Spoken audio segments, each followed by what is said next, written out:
স্বাধীনতার ঘোষক আমার জীবনে প্রথম শুনলাম। যদি আপনার আর্মির রুলস অ্যান্ড রেগুলেশন সম্পর্কে জানা থাকে, যখনই আপনি সিনিয়র কমান্ড করবে তখন যদি আপনি সেটা ক্যারি আউট না করেন, এটার অর্থ হলো আই রিভোল্ট।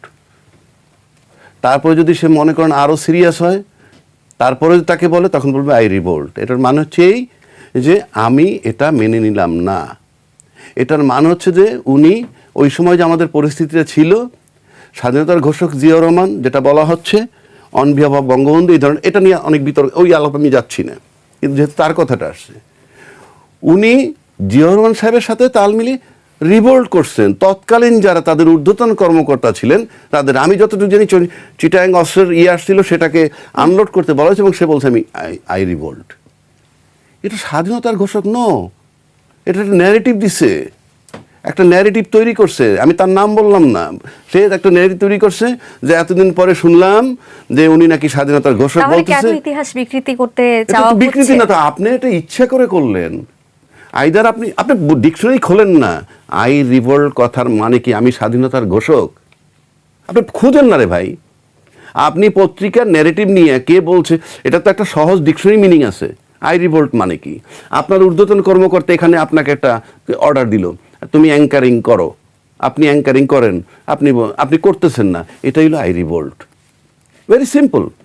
কয়দিন পরে আবার এই যে এদের সাথে আরো ব্যঙ্গ করে আনাচ্ছে, কয়দিন পরে তো বলবে স্বাধীনতার যুদ্ধ শুরু করছে জামাত, স্বাধীনতার যুদ্ধ করবে। তো এই এমনটা কি হতে পারে, আপনি কি আশঙ্কা করছেন? না না, আমি না, এটা স্যাটায়ার করে বলবে, অলরেডি পত্রিকায় আসছে যে এরপরে হয়তো এইটা আমরা শুনবো।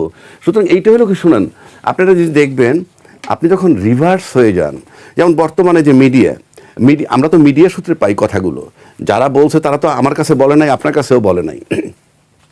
আপনি জানেন বাংলাদেশে যে মিডিয়াগুলো কাজ করে, সেই মিডিয়ার তো একটা মিশন থাকে, প্রত্যেকটা মিডিয়া এক একটা পারপাস সার্ভ করে এক একজনের। এটা আমি কিন্তু কোনো দোষের ধরছি না, একটা পলিসি থাকে।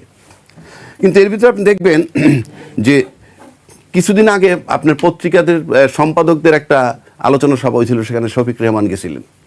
শফিক রেহমান বলছেন দুটো পত্রিকার সম্পাদককে টার্গেট করে একেবারে তাদের নাম মেনশন করে বলছেন, আপনারা তো দালালি করেন। এক সময় আপনারা আওয়ামী লীগের নিয়ে সবসময় লেখালেখি করতেন, দীর্ঘ 16 বছর এই বিএনপি সম্পর্কে কিছু লেখেন নাই, এখন আপনারা সব বিএনপির দালালি করতেছেন। এটা সে ইয়েতে বলছে। এখন এটার মানে হচ্ছে যে আপনি যেমন কতগুলো পত্রিকা আছে বাংলাদেশে যেটা জামাত ঘরানার, যদি আপনি ধরেন নয়া দিগন্ত, যদি আপনি ধরেন সংগ্রাম, আবার বিএনপি একটা পত্রিকা আছে দিনকাল, আপনি দেখবেন দিনকাল কিন্তু তাকে এস্টাবলিশ করতে পারেনি বিএনপিকে।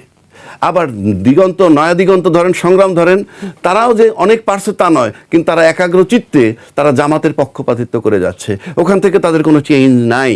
বাট আপনি যদি প্রথম আলোর দিকে আসেন, কি করতো, পাক্কা আওয়ামী লীগ ছিলেন।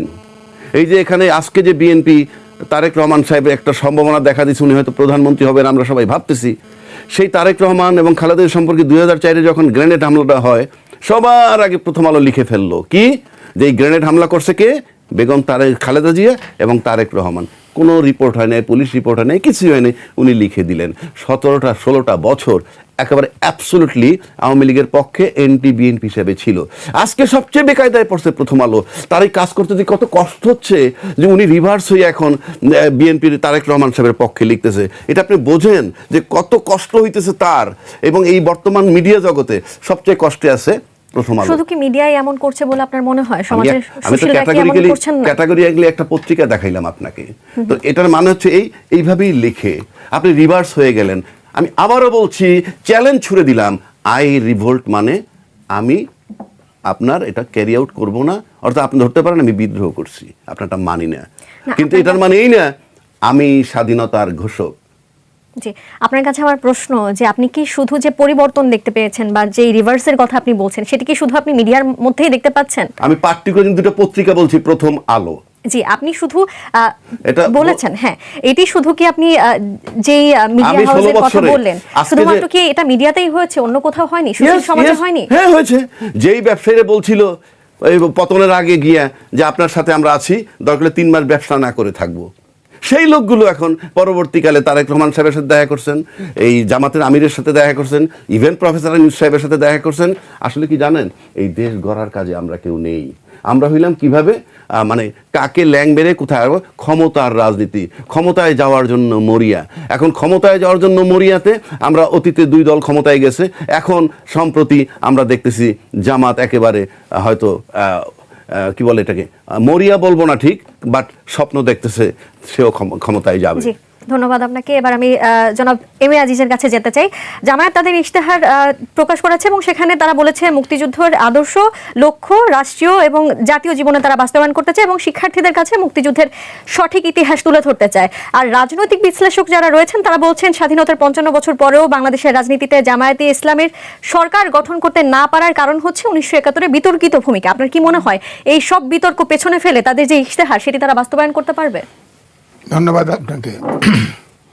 জামাত একটি আন্তর্জাতিক সংগঠন। গতবার এই আন্তর্জাতিক সংগঠন কেন? হ্যাঁ, কারণ জামাতে ইসলাম পাকিস্তান, জামাতে ইসলাম ভারত, জামাতে ইসলাম বাংলাদেশ। এখন নিবন্ধন পাওয়ার জন্যে জামাতের এই নিবন্ধনের সময় বাংলাদেশ জামাতে ইসলাম নামকরণ হয়েছে। সুতরাং তাদের যে পলিসি, অর্থাৎ ইশতেহার বলেন, রাজনীতি বলেন, এটা কিন্তু বিদেশের সাথে লিঙ্ক ডাইরেক্টলি আছে। এটা একটা এনজিও টাইপ সরকার সংগঠন। আপনি দেখবেন তাদের বহুত প্রতিষ্ঠান আছে। কিন্তু তারা তো বলছেন যে দেশের মানুষের জন্য তারা এই ইশতেহার প্রকাশ করেছেন। দেশের মানুষের জন্যই তো সবাই করে, সব দলই করে। আপনি বলছেন যে এখানে অনেক লিঙ্ক রয়েছে। হ্যাঁ, সব দলের সাথে। যেমন ধরেন এখন সারা জাতি জানে তাদের এখন ইসলামিক শাসন কোথায় আছে বলেন? সৌদি আরব আছে, মিডিল ইস্টে কয়েকটা দেশ আছে, আফগানিস্তানে আছে। আফগানিস্তান জামাত এমন একটা দেশ, আফগানিস্তানে নতুন আইন তৈরি হয়েছে, সেখানে দাসপ্রথা চালু হয়েছে, সেখানে ইমানদেরকে দায় মুক্তি দেওয়া হয়েছে। মধ্যম শ্রেণী, উন্নত শ্রেণী তাদেরকে অল্প অল্প আচরণ এবং দাস রাখার সিস্টেম, এবং নারীদেরকে, মেয়েদেরকে 5 শ্রেণীর উপরে পড়তে দেওয়া হবে না। এটাই সম্প্রীতি, সব পত্রিকায় ছাপা হয়েছে। আমি পত্রিকার থেকে নিয়েছি তো। এখন হ্যাঁ, আফগানিস্তানে বর্ণ ও দাস প্রথাকে আইনি স্বীকৃতি, আলেমরা অপরাধ করলে দায় মুক্তি। 29 তারিখ ইত্তেফাক বার করেন। কাদের এটা? আফগানিস্তানে। ও, দেশ আফগানিস্তান। এখন আমাদের দেশ থেকে আফগানিস্তানের স্লোগান হয়েছে তো আমরা হবো তালেবান, স্লোগান হয়েছে না? জামাত গেলে তো জামাতের থেকেই তো স্লোগান হয়েছে। তো জামাত তো আফগানিস্তানে, তারা তো বলছে যে শরিয়া আইন বাস্তবায়ন করবে না, এখন প্রচলিত আইন তবে ধাপে ধাপে করবে। সম্প্রতি কিন্তু তালেবান নেতা বাংলাদেশও সফর করেছেন। আমি যদি একটু নিষেধ না বলেই তো তিনি সফর। আরে ইসলামিক নেতারা আফগানিস্তানে তো তিনি সফর করতে পেরেছেন। আমার অনেক বন্ধু আছে রিকশা চালায়, এক বন্ধু আছে রিকশা চালায়, জি। আবার আরেক বন্ধু আছে সে খুব ভালো মানুষ না, কিন্তু আমি তো মিশি তার সাথে। জি, যখন রাজনৈতিক দল ক্ষমতায় যাবে, রাজনৈতিক দল দেশ চালাবে, সুতরাং তাদের ইশতেহার হোক, ব্যক্তিগত আচরণ হোক, সমালোচনা করার অধিকার আমাদের আছে অবশ্যই। সেই মর্মে আমি বলবো, আমরা জামাত যদি ক্ষমতায় আসে বা জিতে, তারা ধীরে ধীরে ফেজ বাই ফেজ শরিয়া আইন বাস্তবায়ন করবে এবং তাদের একমাত্র আগে গোড়াই আফগান, আমরা হব তালেবান স্লোগান দেওয়া আছে। সুতরাং তারা আফগানিস্তানের দিকেই ধাবিত হবে এবং আফগানিস্তান এমন একটা জায়গা, 12টা বছর আমেরিকান ওখানে চেষ্টা করেছে, কিন্তু আমেরিকা শেষ পর্যন্ত ওখান থেকে উড্র করে চলে আসছে। সুতরাং এই জাতি অন্ধকার যুগে প্রবেশ করবে কিনা এটা ভাবতে হবে নতুন করে। এই জন্যই এখন পরিস্থিতি কিন্তু পুরো পাল্টে যাচ্ছে এবং সারা জাতি কিন্তু জামাতের এগেইনস্টে ঐক্যবদ্ধ হচ্ছে। আমি এই জন্য বলছি, আর বেফাস কথা, খুব বডি ল্যাঙ্গুয়েজ সাংঘাতিক। তারা তো বলছে, যেমন জামাতের নায়েবে আমিরকে প্রশ্ন করা হয়েছে যে আপনাদের অনেক নেতা তো দেখা যাচ্ছে যে আপনার যারা ইয়াতে কি কয় পরকীয়া করছে, তখন বলছে ধর্ষণের সাথে পরকীয়া ভালো, বলছে না। এখন আপনি ধরেন মুসলিম আইনে আছে 4টে বিয়ে করা যায়, বিয়ে করেন, কচিকাচার আসর বসায় দেন সারা বাংলাদেশে, 18 কোটি আছে বাসায় দেন। এখন চিন্তা করেন, একটি দেশ বিজ্ঞানের যুগে একটি দেশ দাস প্রথা চালু করছে আফগানিস্তান নতুন আইনে, অর্থাৎ যারা উচ্চবিত্ত আলেম তারা দাস নিয়ে রাস্তায় চলতে পারবে, দাস নিয়ে, এবং মেয়েদেরকে 5-এর বেশি পড়তে দিবে না। তারা হলো বাসার রানী, তারা বাচ্চা পয়দা করবে আর সংসারের রানী হিসেবে থাকবে। এই ধরনের অন্ধকার যুগে তো আমরা, আমাদের দেশে তো 51% নারী, ভোটারও 51%, মেজরিটি নারী। এখন যদি বলেন অনুপাত হারে, ছেলেদের চাইতে মেয়েরা বেশি কাজ করে। অনেক প্রতিষ্ঠান, গার্মেন্টস সব চাইতে এক্সপোর্ট, আমাদের আর্নিং বেশি, সেখানে গার্মেন্টস। হ্যাঁ, প্রবাসেও নারীরা যাচ্ছে, জি, কোথায় নারী নাই? 11% হ্যাঁ, নারী আছেন এবং হ্যাঁ, বাকি তো আমি রয়েছেন যাই হোক পুরুষ। যেটা আমি বলতে চাচ্ছি, যেটা আমি আমি বলি, আমার প্রশ্নের উত্তরটি আসলে চাচ্ছিলাম যে আসলেই কি যে কারণে জামায়াতের এত বিতর্ক বলা হয়, রাজনৈতিক বিশ্লেষকরা বলছেন যে 1971-এ তাদের ভূমিকা নিয়ে হ্যাঁ, আমি বিতর্ক, বলছি। তারা কি সেই জায়গাটা স্ট্যাবলিশ করতে পারবেন কিনা? তারা যে মুক্তিযুদ্ধের কথা বলছেন, যে আদর্শ এবং লক্ষ্য রাষ্ট্রীয় এবং বাস্তব জীবনে স্ট্যাবলিশ করতে পারবেন, সেটি পারবেন কিনা? ইলেকশনের জন্য এটা হলো টপ। 54 বছর দেশ স্বাধীন হয়েছে, একবার জামাত অনুশোচনা প্রকাশ করে নাই, এবং বহুবার বহু বক্তৃতায় বলছে জামাত 71-এ যে জামাত ইসলাম ছিল সেই সরকারকে আনুষ্ঠানিকভাবে সিদ্ধান্ত নিয়ে আইয়ুব খানের আর্মিকে সহযোগিতা করার সিদ্ধান্ত নিয়ে এদেশের নারীদেরকে তুলে দিছে, তাদের হাতে নারী ধর্ষণ হয়েছে, খুন হয়েছে, গুম হয়েছে, কত বিধ্বংসী কারবার হয়েছে, সব অংশীদার জামাত, একবারও ক্ষমা চায় নাই। এই এখনকার সময়ও আসে, এই সরকারের সময় ইনেভিনেবল, যদি আমরা কারো মনে 71-এ দিয়ে থাকি, মনে কারো 71, তাহলে আমরা ক্ষমা চাই তাদের কাছে। তো এটা তো কোনো ক্ষমা চাওয়ার না। আর গণহত্যার ক্ষমা হয় কি করে? গণহত্যা ইসলাম ধর্মে কোনো না, যে মানে আপনি ক্ষমা বলতে চাইছেন যেই গণহত্যা করুক, যেই সরকারি গণহত্যা করুক বা যে গণহত্যায় অংশগ্রহণ করুক, তার কোনো ক্ষমা নেই? অবশ্যই না। গণহত্যার ইসলামেও তো যে তাকে হত্যা করবে, এখন আমার সন্তানকে হত্যা করলে আপনি সে মাপ চাইলেই হত্যা হবে, মাপ হয়ে যাবে। গণহত্যাকারীর কোনো বিচার নাই। হ্যাঁ, তাহলে তো হিটলার, মুসলিনি এখনও নাৎসিদের বিচার হচ্ছে তো। সুতরাং গণহত্যাকারীর বিচার হতে হবে।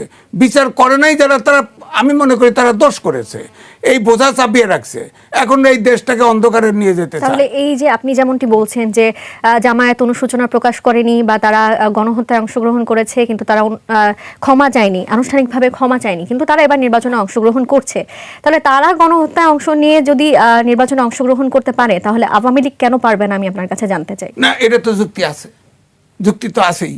কারণ জামাতকে গণহত্যাকারী দল 71-এ আপনি তাকে নির্বাচনে অংশগ্রহণ করতেছেন, সেই সরকার আওয়ামী লীগকে বলতেছে তারা এই মাত্র ফ্যাসিস্ট, তারা গণহত্যা করছে, তাদের বিচার করতেছে। এদের বিচার করে না কেন?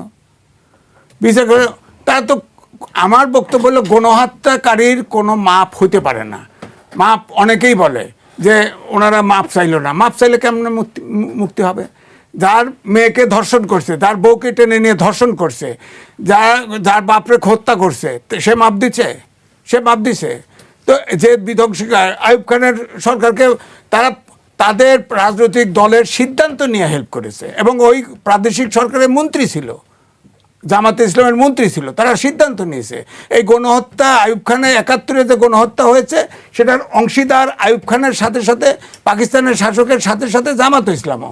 সুতরাং এটার কোনো, আমি মনে করি এটার কোনো মাপ নাই, এটার বিচার হতে হবে। আমি আমার উত্তর পেয়েছি, আপনাকে ধন্যবাদ।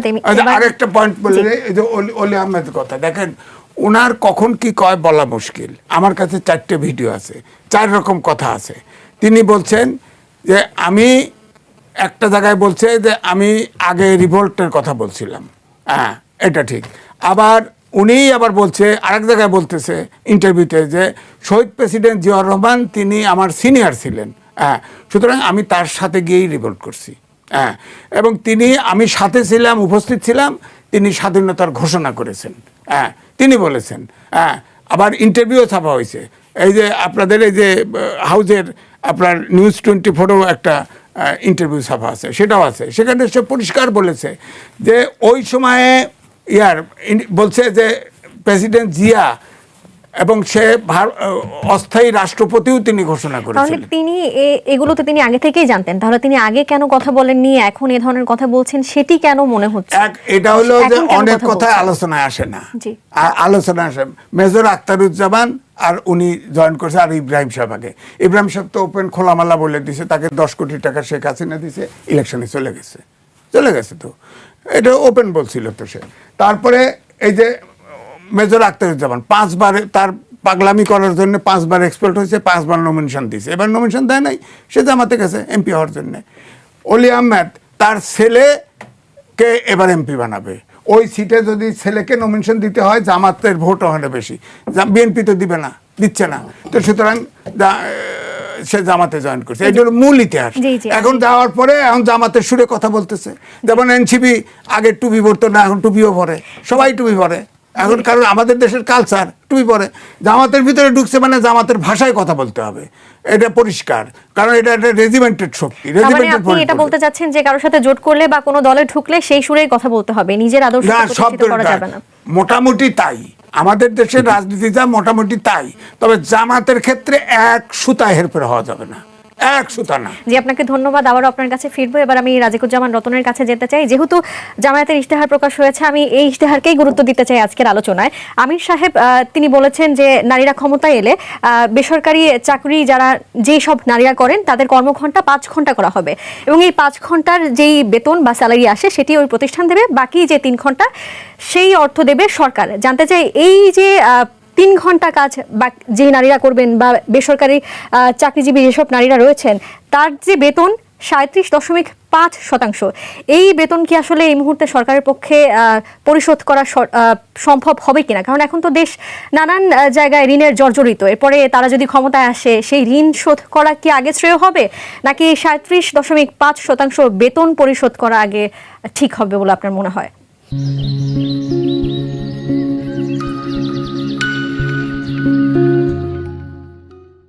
প্রশ্নটা অর্থনৈতিক এবং দায়িত্বটা সামাজিক।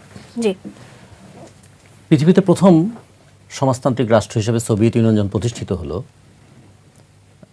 1917 সালে, তার 2 বছর পরে তৈরি হলো ILO, International Labour Organisation. ILO কনভেনশনে তখন নারীদের মাতৃত্বকে একটা অধিকার হিসেবে চিহ্নিত করা হলো। আর সোভিয়েত ইউনিয়ন তারা মাতৃত্বকালীন দায়িত্বটা একটা সোশ্যাল রেসপন্সিবিলিটি হিসেবে নিয়ে আসলেন। তো সোশ্যাল রেসপন্সিবিলিটি হিসেবে নিয়ে এসে তারা বললেন যে মাতৃত্বটা কোনো একজন নারী ব্যক্তিগতভাবে মা হন, কিন্তু দায়িত্বটা নিতে হবে গোটা সোসাইটিকে। সেখান থেকে কথা শুনতে তার মাতৃত্বকালীন সময়ে ছুটি পাবেন কি, যে দাবি নিয়ে এখনও আমরা আন্দোলন করছি। আমরা মাতৃত্বকালীন ছুটি 6 মাস সবার জন্য বাস্তবায়ন করার দাবি করছি। সেই কথাটা কিন্তু এড়িয়ে গেছেন, মাতৃত্বকালীন ছুটির কথাটা। এখন আমাদের আইনে আছে সরকারি কর্মচারীরা মাতৃত্বকালীন ছুটি 6 মাস পাবেন, কিন্তু বেসরকারিরা পাবেন, গার্মেন্টসের 4 মাস, ইনফর্মাল সেক্টরে মাতৃত্বকালীন কোনো ছুটি নাই। আমাদের যদি বলি যে প্রথম দরকার ছিল নারীদের জন্য মাতৃত্বকালীন ছুটিটা 6 মাস করা, তার সঙ্গে মাতৃত্বকালীন যেহেতু এখন ইউনিট ফ্যামিলি, এটা হলো যদি বলি যে প্যারেন্টাল লিভ, সেই সময় বাবারও 1 মাসের একটা ছুটি, এটা আমাদের ডিমান্ডের মধ্যে, শ্রমিক সংগঠনগুলোর ডিমান্ডের মধ্যে আছে। সেই কথাটা তারা ডিল করেননি। তারা বলেছেন যে 5 ঘন্টা কাজ করবেন আর করবেন, বাকিটা সরকার দিয়ে দেবে। জামাতের যে যতটুকু আমি পড়লাম সেটা হলো পুরো ইশতেহারটা হচ্ছে একটা পুঁজিবাদী ইশতেহার, তার সঙ্গে তিনি একটু সমাজতন্ত্র ঘেঁষা কল্যাণকামী অর্থনীতিকে কিছু ব্লেন্ডিং করেছেন।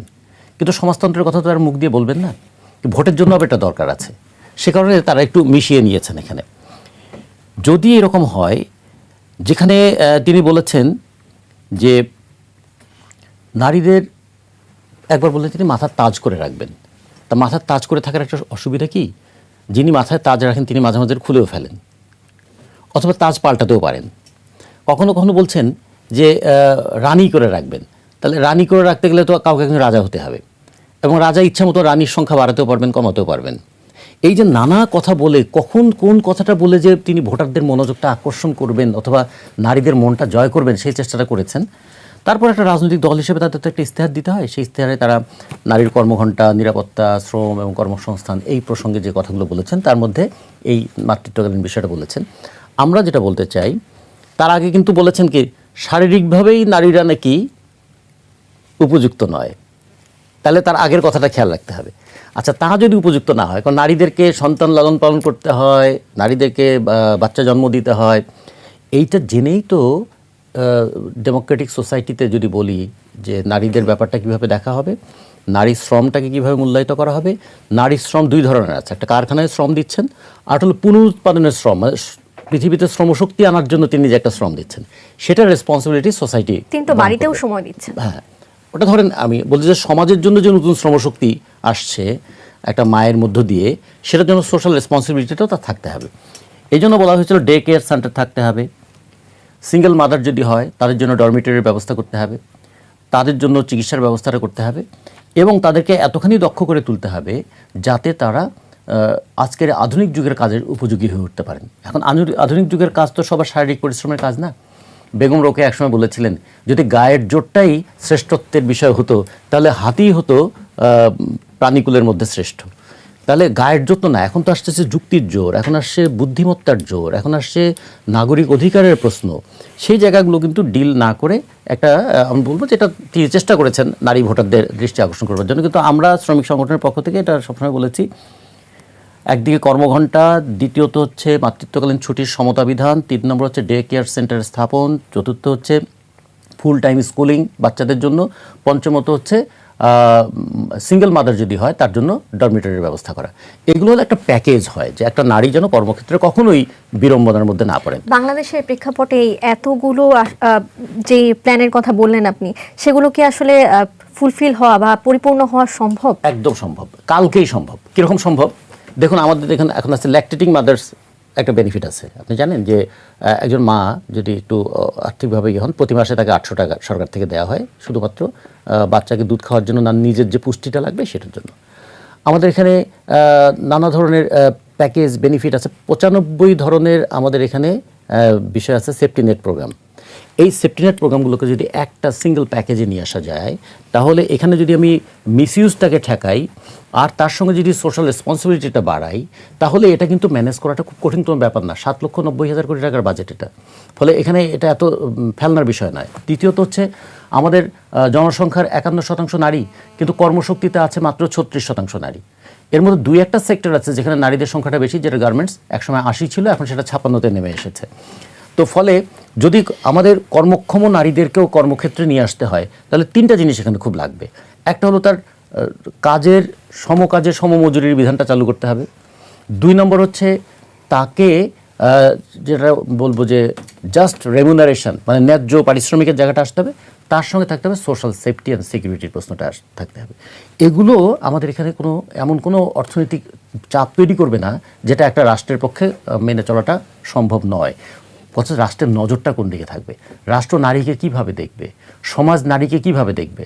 সমাজ নারীকে কি সন্তান উৎপাদনের যন্ত্র হিসেবে দেখবে, নাকি সমাজ নারীকে এই সমাজের একজন নাগরিক হিসেবে দেখবে?